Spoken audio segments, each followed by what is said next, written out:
अस्सलाम वालेकुम दोस्तों, मैं हूं आमिर। आप देख रहे हैं मेरा यूट्यूब चैनल टेक्निकल सीखो। आज की वीडियो में व्हाट्सएप की बहुत ही कमाल की अपडेट्स आई है जिसमें आप बेशुमार स्टिकर्स को डाउनलोड कर सकते हैं विदाउट किसी एप्लीकेशन के।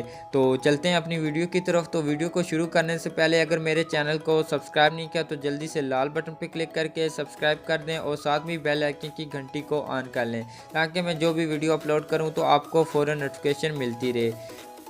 व्हाट्सएप को ओपन कर लेता हूँ। ओपन करने के बाद आपने स्टिकर्स में चला जाना है। स्टिकर्स में आने के बाद यहाँ पे एक छोटी सी स्टिकर्स वाला लोगो बना हुआ है, नीचे देख सकते हैं। तो आपने इस पर क्लिक कर देना है। यहाँ पे आने के बाद आपने ये प्लस वाला बटन एक छोटा सा नज़र आ रहा होगा, तो आपने इस पर क्लिक करना है।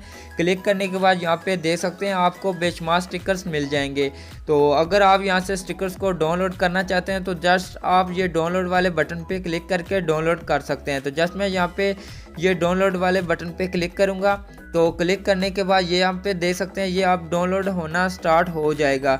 तो यहाँ पे देख सकते हैं ये स्टिकर्स डाउनलोड हो चुके हैं। तो अब मैं बैक करता हूँ। तो बैक करने के बाद यहाँ पे मैं आपको दिखाता हूँ। तो यहाँ पे आप देख सकते हैं ये स्टिकर्स आ चुके हैं। तो आप इस तरीके से स्टिकर्स को डाउनलोड कर सकते हैं बहुत ही आसानी के साथ। तो आज की वीडियो में इतना ही। अगर मेरी वीडियो अच्छी लगी है तो मेरी वीडियो को लाइक कर दें, शेयर कर दें और वीडियो के मुतालिक कुछ कहना चाहते हैं तो मुझे कमेंट ज़रूर करें। अब मिलते हैं एक न्यू वीडियो के साथ, तब तक के लिए खुदा हाफिज़।